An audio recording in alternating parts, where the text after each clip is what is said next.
Hi everybody, what I have in front of me is a 1,000-foot roll of VEVOR's 1/8 inch stainless steel 7-strand cable or wire rope.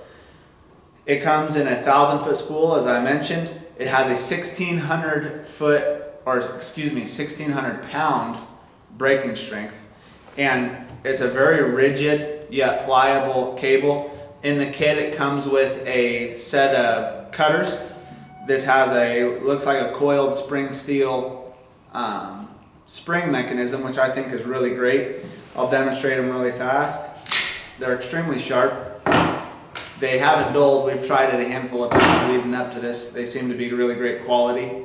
Also, you get a set of gloves for safety, and then you get a product manual that's going to go over other products that VEVOR offers, as well as the breaking strengths and compositions of their products.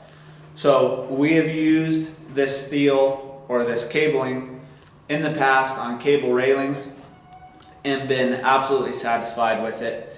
It is not only cosmetically appealing, but it's very strong. It takes crimping very well.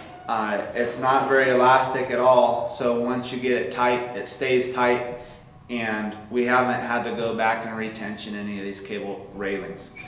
So in a spool like this, you can get a lot of work done. You're not going to have to worry about running out and having to splice stuff. We really like this product. We think you will too. Doesn't matter the application, as long as the strengths and composition works for you. This is definitely something to consider.